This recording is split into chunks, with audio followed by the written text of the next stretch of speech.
Hello, everybody, and welcome to April 2025.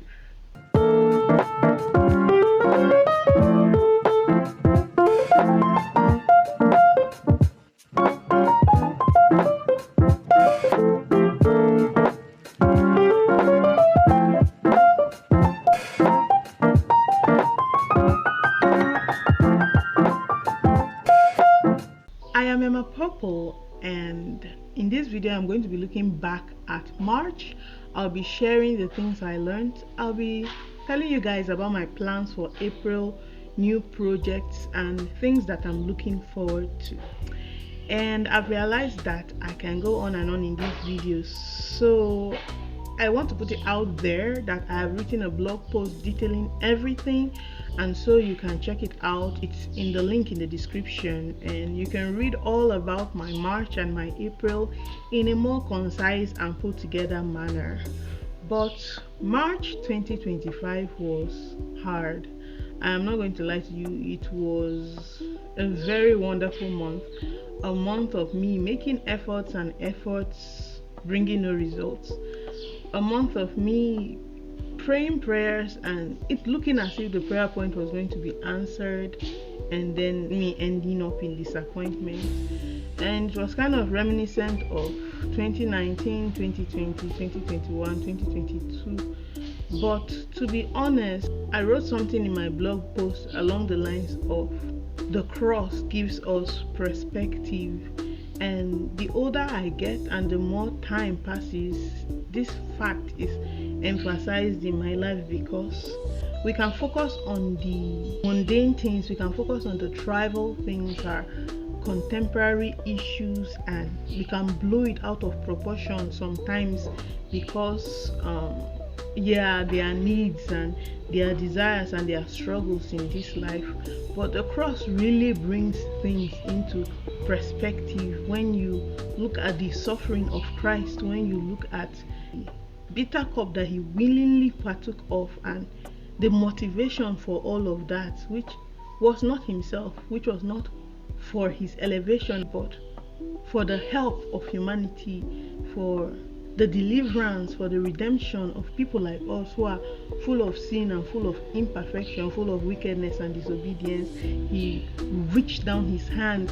He did not only reach down his hands, but he jumped into it. In his incarnation, he came into earth and he went through this human experience with us, every bit of it. And in the end, he stood on obedience. In the end, he overcame it, and he has given us this call to overcome, this call to persevere.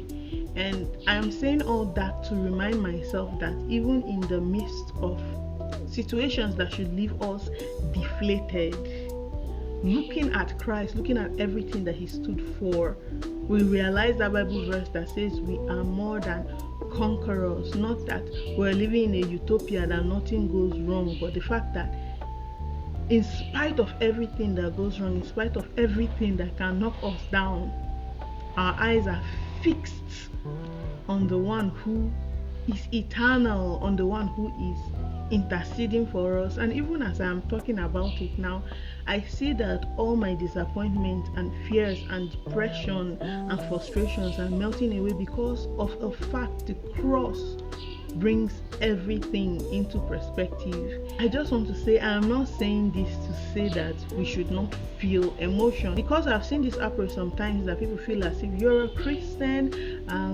you have a victorious spirit, and so you should not be brought down. And people interpret that to mean that you should not feel emotion, you should not be sad, no negativity. But Christ wept. Jesus Christ wept in certain situations. He wasn't a robot, and by no means has God called us to be robots and not feel negative emotion. And so proudly I can say that at moments of disappointment, I cry. Yes, I cry and I weep and I struggle and I worry sometimes and I'm anxious sometimes. And I do all those things because I'm a human. But one thing I do not do is that I do not forget. Like, I cleave close to it. I do not just worry and I'm not just anxious as if I have no hope, but I am crying to the one who is my hope. I am crying to my everything, because I know that in all of this, he relates to me. We can put our hands into each other and he can lead me, knowing that he went through suffering. He went through the moment where he said, Lord, take this cup away from me. And God told him, no, I'm not taking this cup away from you. And Jesus Christ, without any inhibition, said, not my will but yours. And even in the midst of sufferings and rejections and afflictions and poverty and need, I can find strength to know that I can look up to God and trust his will, whatever that will might be, whether it be okay, I'll make it easy for you, or whether it be a buckle up, child, because this is a bumpy ride. And now, looking forward to April, I have 2 major projects planned. Let's talk about A Quest for Zelem. I've told you that I used to read my blog posts from earlier in the year. Sometimes I go back all the way to 2019, and there is one thing that has been seen there: finishing A Quest for Zelem and actually publishing that book. Publishing my book Reverse Falling didn't take so long, and I'm sure that's apparent if you read it. I've not really had any reviews from anyone who has read it. I don't know if anyone has even read it. Okay, I have one review from a friend. Yeah, but I feel as if they are trying to be nice. But for A Quest for Zelem, because I've had actual reviews, sometimes I go overboard because I want to get it right. I have been writing this book since 2019, yo. That is 7 years. That is 7 years. I initially planned to release it before I turned 30. Things didn't go as I planned, but as I've said here a million times, we are people that we own our failures. We do not beat ourselves up when things don't go our way, because we understand that we are not in control of life, and life happens. And the whole thing about our life is that we are trying to put one foot in front of the other as we progress beyond even the things that look like failure. So when that did not happen, I was like, yeah, even if I cannot publish my book and hold a copy of my book in my hands, at least when I do, I am going to make sure it's a good book. And so I've been saying I want to finish editing so that I can go into the publishing aspect, the formatting and everything. But this editing is taking long because I'll keep writing and I'll go back and I'll edit and all that jazz. But in April, I want to be done. Last month I said I wanted to be done for accountability's sake. I wasn't lazy, I promise you. I worked on the book, but the progress was excruciatingly slow because I was trying to be extra thorough and I didn't want the quality of the book to suffer. And so I will try. It's just remaining how many chapters now? 4 chapters to be done. I've gone through chapter 26. I want to go over it one more time and change some certain things and just tighten it up. Then it will be 3 chapters left, and then hopefully by May I can say, yay, I'm done. I have a date for publishing. So that is my goal for April in regards to writing.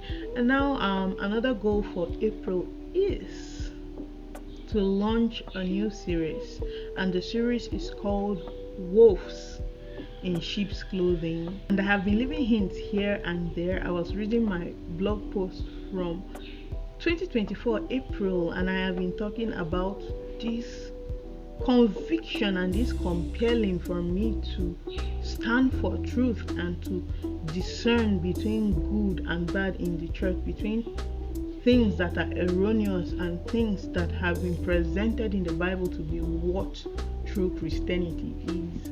If you've been in my channel for a while, you've seen that I've launched some series like that, like my Fast Food Christianity series and also my Strange Fire series. But this one, I want to go in there. It's in depth, and the very first blog post will be going up on the 2nd of April. So please read that.